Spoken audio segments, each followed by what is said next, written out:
President Donald Trump and Russian President Vladimir Putin have held two friendly phone conversations with each other in the past 4 days, showering each other with gratitude as they discuss terror threats, the American stock market, and North Korea, according to the White House and the Kremlin.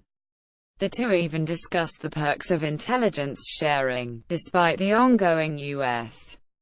investigations into Russian interference in the presidential election and possible collusion with the Trump campaign. The two leaders held their latest call Sunday morning. Putin called Trump to thank him for sharing a CIA tip that allegedly helped stop a massive suicide bomb plot in St. Petersburg, officials said. The Russian government revealed the meeting before the White House confirmed it. According to the Kremlin, Trump's tip helped Russian authorities arrest 7 people suspected of planning to blow up the Kazan cathedral. No information about the suspects was released. Keep up with this story and more by subscribing now. White House readout of the call, released in the afternoon, described it as an amiable chat in which Trump told Putin that the U.S. intelligence community were pleased to have helped save so many lives. Russian President Vladimir Putin and President Donald Trump meeting at the G20 summit in Germany in July. Solobap Getty Images. The readout said Trump and Putin talked about the importance of intelligence sharing, adding, both leaders agreed that this serves as an example of the positive things that can occur when our countries work together. It said Putin sent his thanks to the CIA, and that Trump called CIA Director Mike Pompeo to congratulate him and the intelligence community on a job well done. The praise is deeply ironic, since the U.S. intelligence community has also found that the Kremlin oversaw a cyber attack campaign to influence the 2016 election, and Trump has refused to support its findings. Trump has consistently cast doubt on all findings about Russian hacking and has recently even started suggesting that American law enforcement officials might be tainted by partisan bias and cannot be trusted.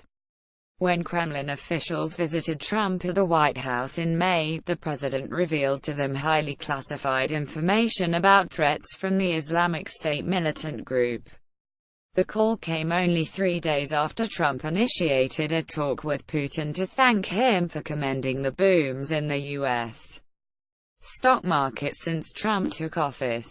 Stock market closings have been shattering all-time records for much of Trump's presidency, and in his annual press conference for Russian citizens on Thursday, Putin said this was a sign that investors trust in what President Trump has been doing in this field. Trump, who often points to stock market records as one of his proudest achievements in office, thanked President Putin for acknowledging America's strong economic performance, according to a White House readout of the call.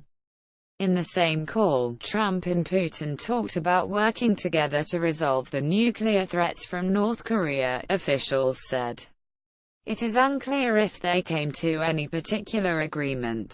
Trump and Putin's chummy relationship has invited scrutiny and speculation over the past 2 years as the two leaders say nothing but nice words about each other, even as their governments remain opposed as they have for decades. Trump, who often speaks highly of authoritarian leaders, has never denounced Putin's brutal crackdowns on the free press, fair elections, and political opposition in Russia. The two have had few interactions since Trump took office, but the little time they've spent together set off even more alarms. After Trump met Putin at the G20 summit in July, Trump said he accepted the Russian strongman's denials of election hacking, despite the findings of Trump's own intelligence agencies. Trump even floated the idea of collaborating with Putin on a cybersecurity initiative, even as Russian interference remains under investigation in the U.S. After the idea raised hackles in the U.S., Trump suggested on Twitter that he never seriously considered it. Trump and Putin held several informal talks last month at the Asia-Pacific Economic Cooperation in Vietnam. Trump told reporters he had hoped to enlist Putin's aid in pressuring North Korea to halt its threats. Trump's campaign is under investigation by special counsel Robert Mueller for suspected collusion with the Kremlin during the 2016 race. The probe recently led to a guilty plea from Michael Flynn, a former national security advisor and campaign advisor for Trump, for lying to the FBI about contacts with Russia during Trump's presidential transition. There was no indication that Trump and Putin discussed the investigation or election hacking in the recent calls.